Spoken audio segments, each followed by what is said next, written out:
One of Loom Network's former employees recently leaked information about the company's Kickstarter-funded game, Relentless, also called Zombie Battleground. The leak alleged that the project, and potentially the entire Loom network, were no longer actively being developed. The former employee, who has not worked for the company in over a year, claimed that the issues largely stemmed from Loom's former CEO, Campbell. Campbell left Loom in February 2020, and was replaced by a new CEO. Dilanka accessed our Kickstarter account without authorization and sent out that rambling update, Vadim Macagon, the current CEO of Loom Network, told Cointelegraph on September 24. He was let go almost a year ago because he started behaving erratically, and was quite open to some of his team about his drug use, and not just the drugs he mentioned in the update he just published, Dilanka's claims.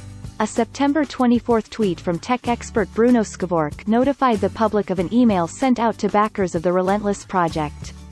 Cointelegraph reached out to Skvorc for further details, and received a link to the email in question. The email came from Dilanka, who worked in the project's growth and marketing department. Dilanka asserted that both projects were dead, or at the very least, currently on life support in the middle of an unpleasant pivot focused on healthcare. Loom conducted its initial coin offering, or ICO, in 2018. On May 9, 2020, rumors circulated about Loom's potential demise, as evidenced by a lack of communication from the project on various channels. Loom responded to the article through Twitter, asserting the company was still very much alive, but wading through a transition into government and healthcare-based enterprise blockchain work.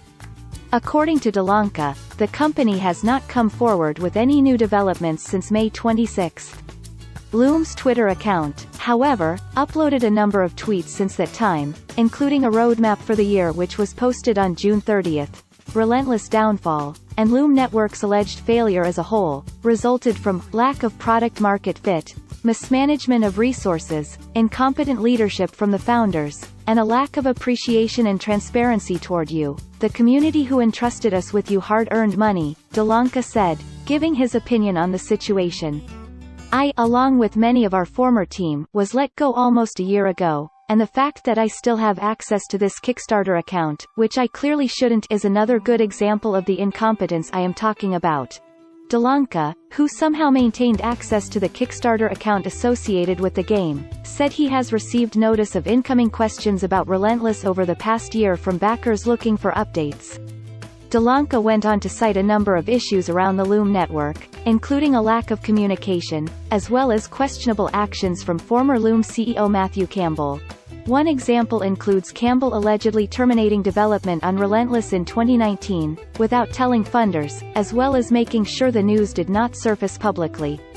Loom Network reportedly put more than $1.5 million into building Relentless. Dilanka, however, provided a disclaimer: I don't know what kind of pressure Campbell was under by investors or what his story is, as this is purely my own opinion based on my limited, one-dimensional interactions with him as a team member of Loom via Slack. In fact, take all of what I say with a grain of salt. I could be 100% wrong about everything. Do your own due diligence and make up your own mind. But yes, had I not worked remotely and Matt was within proximity, I would have happily punched him in his very punchable face to soften his keyboard warrior tendencies in the interest of teaching him some manners. And yes, I made sure to tell Matt and Luke et al. Other Loombrass how I felt about him when things started to go south. Macagon's explanation. Loom Network's current CEO, Macagon, provided insights from the other side of the table. I'm not going to comment on the outright slander against Campbell, instead, I'll focus on the facts, he said.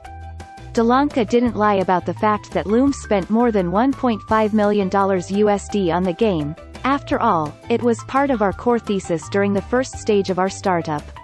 Macagon explained the Kickstarter funding resulted in less than $300,000. The company put the aforementioned $1.5 million toward constructing a playable real-time game running fully on-chain with its own APIs and block explorers, Macagon said.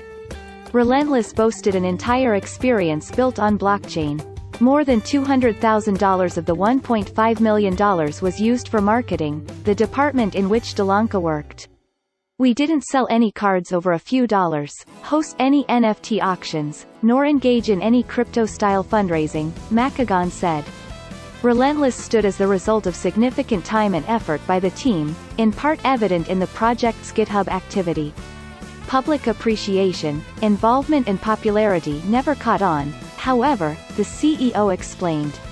He said that despite the team trying all conceivable approaches, success proved elusive, spurring the company in a different direction while leaving the game behind. I understand that drama is always interesting, but compared to most of the drama in the crypto space, Zombie Battleground is just a normal startup failure, Macagon said, adding, I can understand Dilanka's frustration to a certain extent, though I don't understand the state of mind that led him to access our Kickstarter account without authorization, and then publicly admit to breaking contracts and potentially laws. Dilanka is no whistleblower, he's just high on something.